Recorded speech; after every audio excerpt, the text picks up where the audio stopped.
Êxodo, capítulo de número 17, verso 8 até o verso de número 13. Diz assim a palavra de Deus: Sucedeu que os amalequitas vieram atacar os israelitas em Refidim. Então Moisés disse a Josué: escolha alguns dos nossos homens e lute contra os amalequitas. Amanhã tomarei posição no alto da colina com a vara de Deus em minhas mãos. Josué foi então lutar contra os amalequitas, conforme Moisés tinha ordenado. Moisés, Arão e Hur, porém, subiram ao alto da colina. Enquanto Moisés mantinha as mãos erguidas, os israelitas venciam. Quando, porém, as abaixava, os amalequitas venciam. Quando as mãos de Moisés já estavam cansadas, eles pegaram uma pedra e a colocaram debaixo dele, para que nela se assentasse.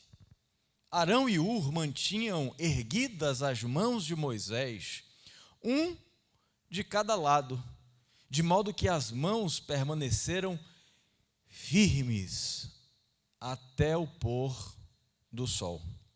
E Josué derrotou o exército amalequita ao fio da espada.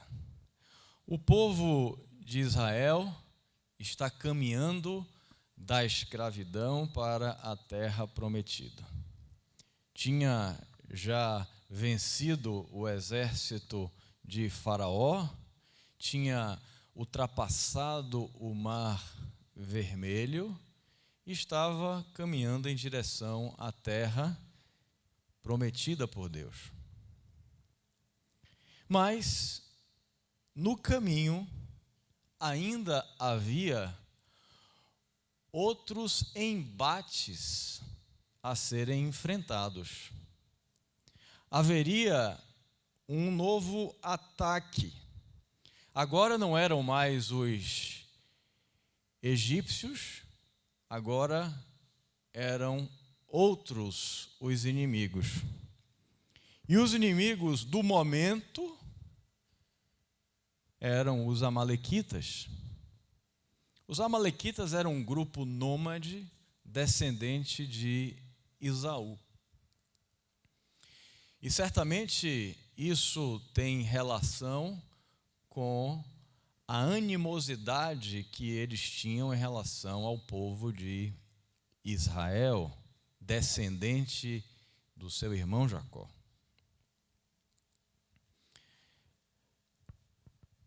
Um novo problema trouxe, contudo, uma nova vitória. Um novo problema trouxe uma nova vitória. E aqui eu queria colocar para os irmãos que há duas formas de nós enxergarmos a vida. Um viés pessimista e outro otimista. Como você tem olhado para a vida?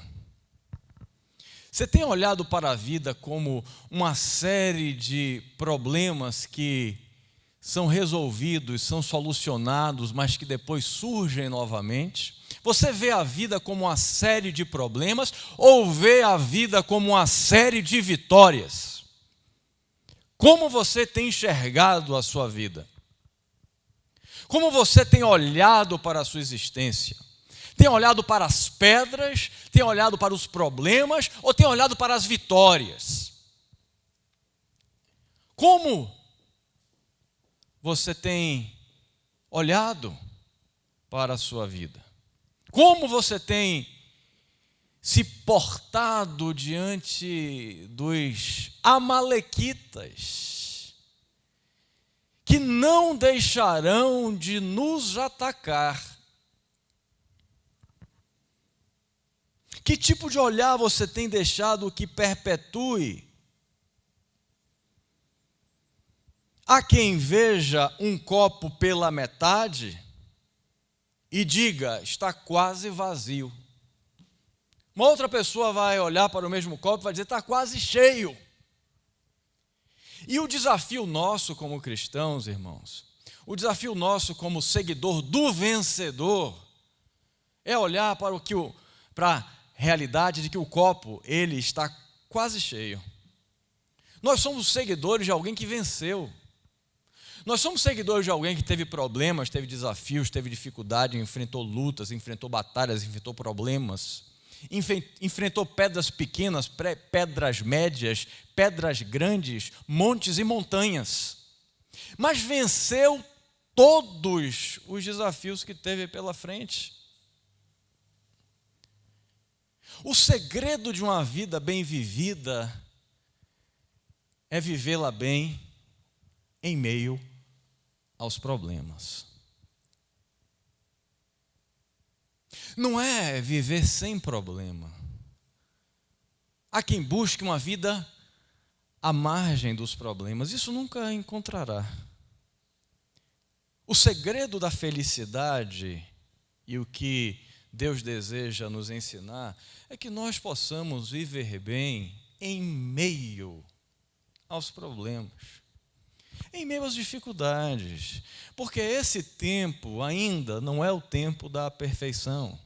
O tempo da perfeição é o tempo futuro, o tempo da perfeição é o tempo do porvir, o tempo da perfeição é o lugar para onde todos nós estamos indo, não é esse. E para vivermos bem esse tempo imperfeito, é preciso que nós aprendamos a viver bem no meio dos problemas. Porque os problemas podem ser resolvidos, mas depois vem outros, os amalequitas estão aí. Então, se a gente ficar pensando na solução de todos os problemas, nós vamos viver uma vida amarga, porque sempre haverá dificuldades e desafios a serem vencidos.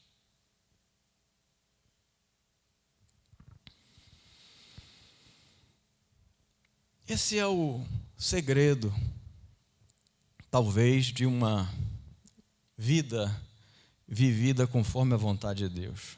Conseguir passear bem, conseguir caminhar em paz, com alegria, com contentamento, em meio às feras, aos exércitos inimigos, aos amalequitas.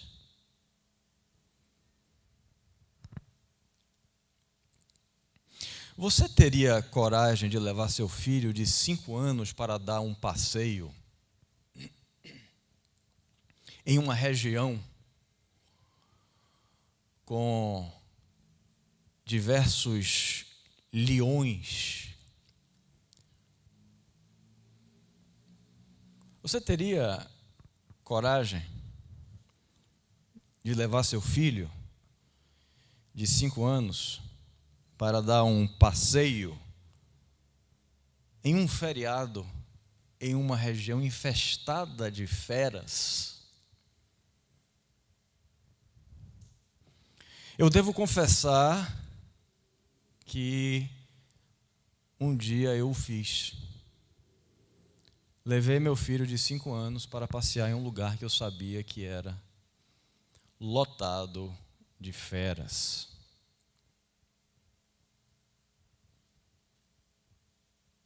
E acho ter feito bem. Apesar do espanto primeiro que causou todas aquelas feras, depois que nós retornamos para casa onde estávamos, ele disse que se divertiu muito passeando por entre as feras. E eu também confesso que foi um passeio extremamente agradável no zoológico onde nós estávamos. E não tinha só leões, tinham lobos, onças, tigres, elefantes. E sabe por que nós passeamos e nos divertimos? E sabe por que você também se divertiria e levaria o seu filho de 5 anos para passear ali? Porque você tem consciência de que há feras, mas há grades. De que há feras, mas há muros protetores. E esse é o grande desafio que Deus deseja que nós reconheçamos. A realidade de que há feras, mas há um Deus protetor que está sempre nos defendendo, sendo um muro de proteção, a fim de que nenhuma delas nos alcance.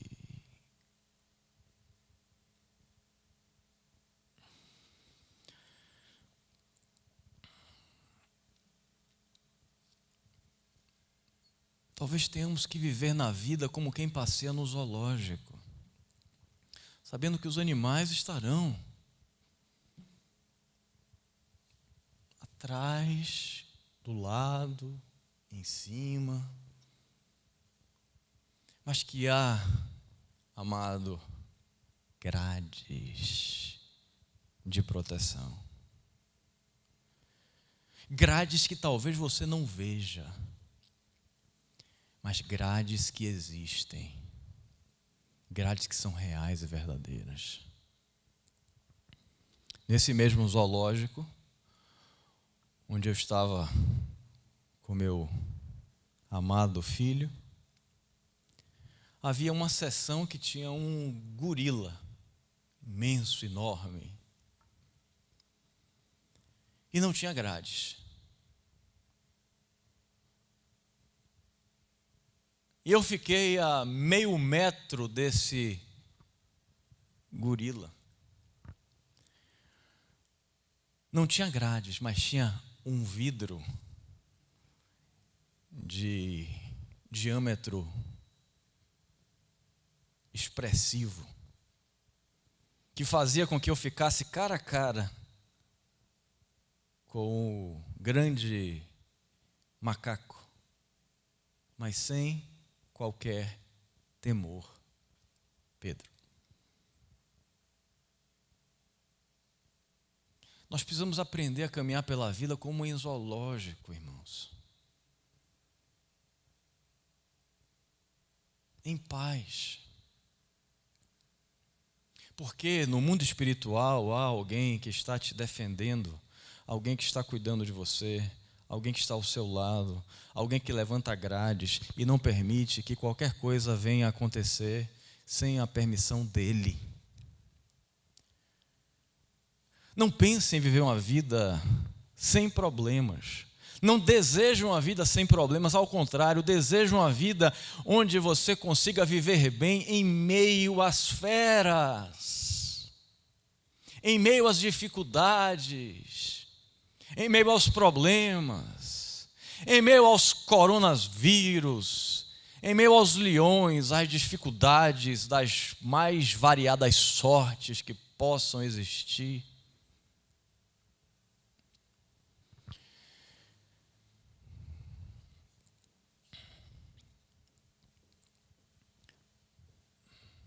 Verso 8. Sucedeu que os amalequitas vieram atacar os israelitas em Refidim. Então Moisés disse a Josué: escolha alguns dos nossos homens e lute contra os amalequitas. Amanhã tomarei posição no alto da colina com a vara de Deus em minhas mãos. Josué foi então lutar contra os amalequitas, conforme Moisés tinha ordenado.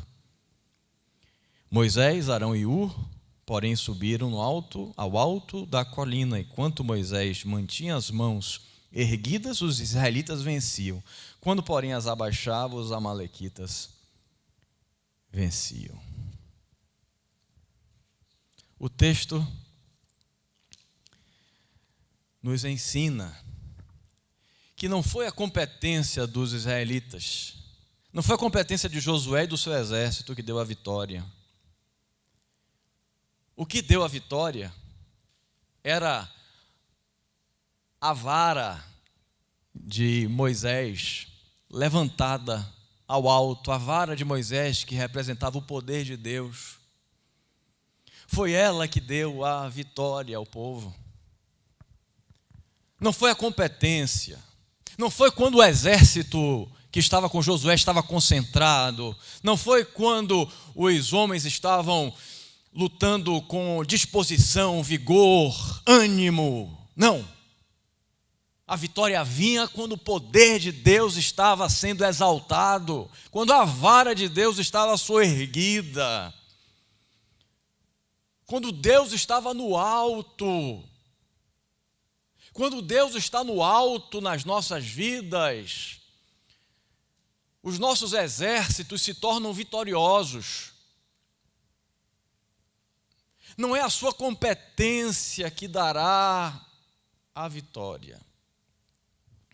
Não é o seu poder, nem o poder do que você possui. Quem dá a vitória é o Senhor. Provérbios 21, 31 diz assim: prepara-se o cavalo para o dia da batalha. O cavalo tem que ser preparado para o dia da batalha. Moisés mandou o povo lutar, ele não ficou sentadinho ali, esperando Deus mandar um raio e destruir aquela dificuldade. Não, o povo foi lutar. E é isso que significa prepara-se o cavalo para o dia da batalha. Mas o texto bíblico termina dizendo: mas o Senhor é que dá a vitória. Não é o cavalo bem armado, não é você que consegue alcançar os seus objetivos.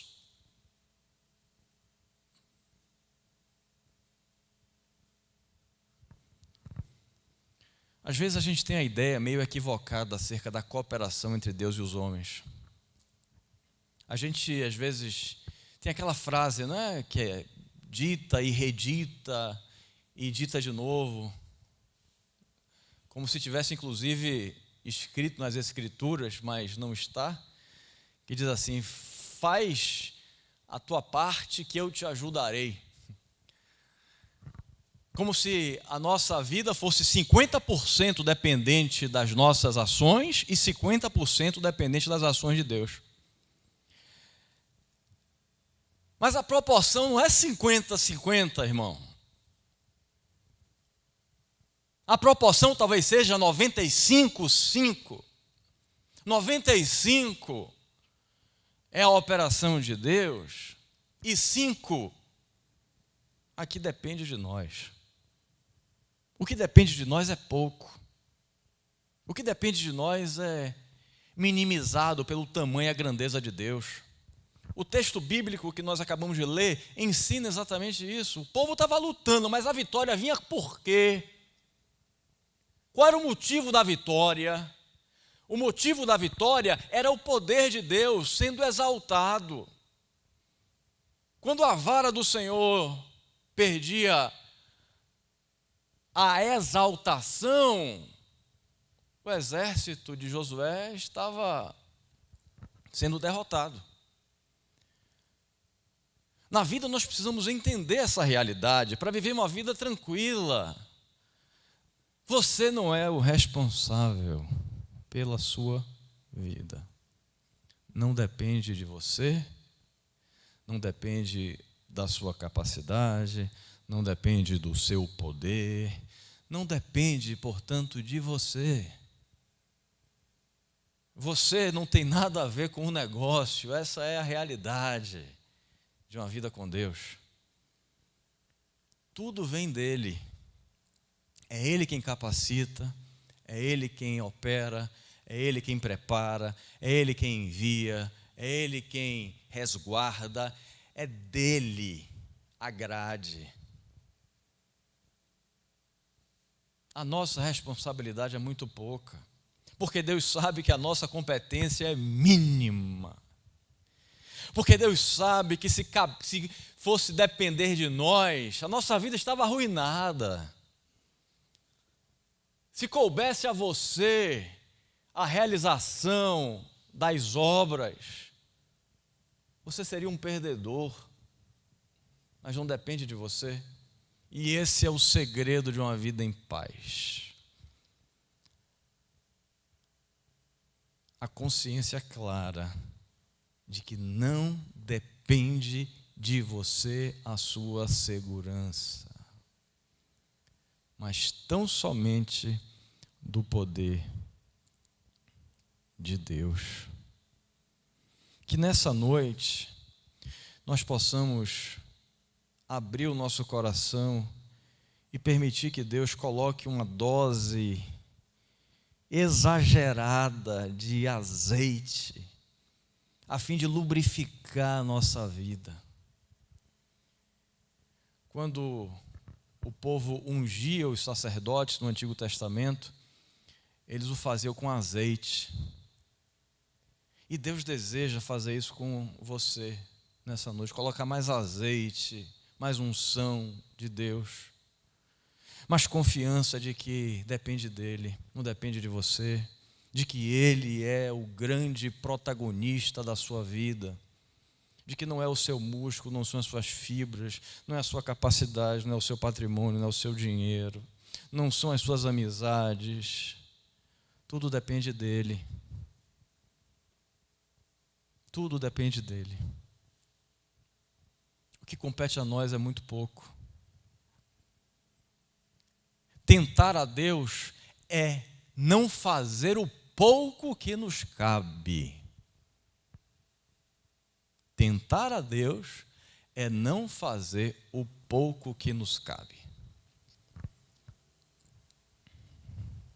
É muito comum nos torneios de tênis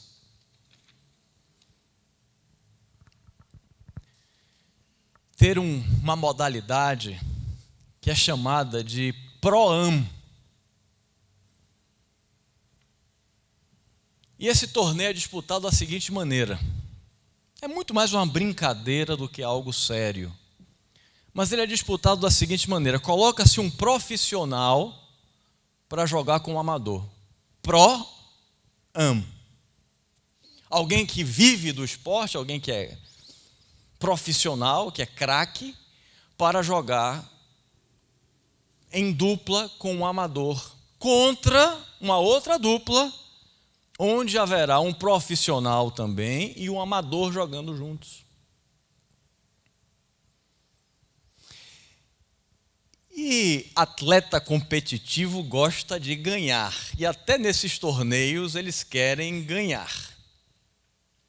E existe uma estratégia para você ganhar nesses torneios, que os profissionais, às vezes, mais competitivos, utilizam. O profissional se aproxima do amador e diz assim: olha, nós estamos jogando em dupla, você fica só defendendo essa partezinha mínima aqui da quadra, você fica no corredor e deixa o restante da quadra comigo. Deixa que eu tomo conta do resto da quadra. Se a bola vier em sua mão, você coloca a raquete, mas não entra na minha bola. Não entra na bola do profissional. É isso que a gente precisa aprender. A não entrar na bola de Deus. A não querer jogar com a sua competência. Porque se o amador quiser entrar na bola do profissional, não vai ser tão eficiente. O amador só precisa ficar no cantinho dele ali. Quando a bola vem, ele bota a raquete lá, não é? As coisas, o exército tem que sair para pelejar, para batalhar, sai, luta, pega a espada, finge que é ele que está ganhando lá. Mas a vitória depende do profissional. Não do amador que somos nós.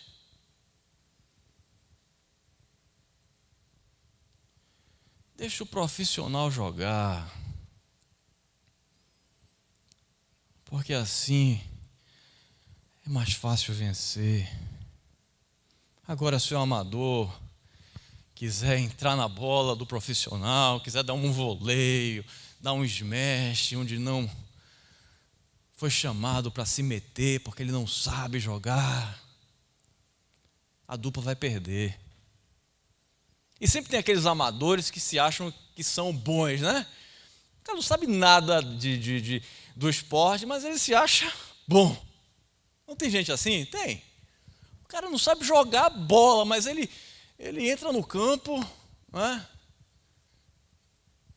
Como se fosse um craque, bem vestido geralmente, todo uniformizado, bacana, chuteira nova, bonita, meião, fantasiado lá de jogador. Não sabe jogar, não sabe chutar uma bola. E aí, quando tem que mostrar competência, ele falha, porque ele só tem a imagem de que ele consegue, e muitas vezes nós somos essa pessoa. Eu devo confessar para você que muitas vezes eu sou essa pessoa, que me arrumo, me uniformizo bem e acho que posso jogar, acho que posso fazer o gol, porque a roupa é nova, é do Barcelona, lançamento 2020, chuteira de última linha, e entro em campo pensando que sou Ronaldinho Gaúcho, ou sei lá quem seja outro jogador bom. Mas nós não somos, irmãos. Nós somos, como dizem na minha querida região, nós somos perebas. Pereba é aquele que não sabe jogar. É ruim. Você é ruim de bola. Você já entendeu isso? Já entendeu isso, que você é ruim de bola? Eu tento entender. Não é? Às vezes eu fico me achando assim, poxa, mas olha o golaço que eu fiz ali, será que eu sou ruim assim mesmo? Deus está dizendo assim, você é ruim, meu filho, você é ruim, você não sabe jogar, e o que você consegue é porque eu consegui por você, mas você ainda está vendo embaçado. Nossa vida com Deus é semelhante a um jogo Pro-Am. Estamos do lado de um profissional, mas somos amador. Deixa o profissional jogar. Deixa ele dar os golpes. Deixa ele colocar a raquete na maioria das bolas. Não avance na pequena área que ele compete. Não avance além dela. Permaneça nela.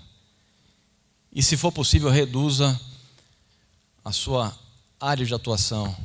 Saiba o quanto lhe cabe, para não te cansar,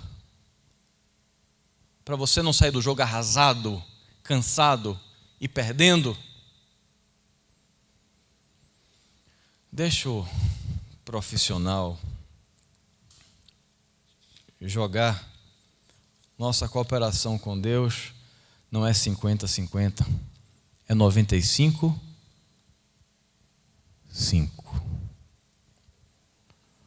Como nos ensina a passagem que nós acabamos de ler.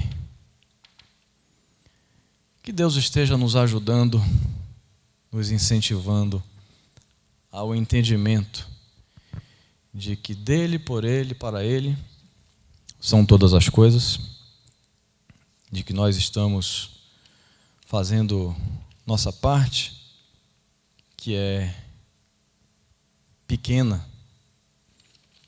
Que Deus nos ajude, que Deus nos proteja e que nos faça reconhecer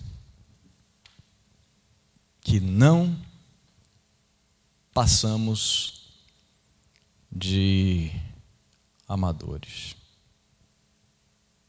Amém?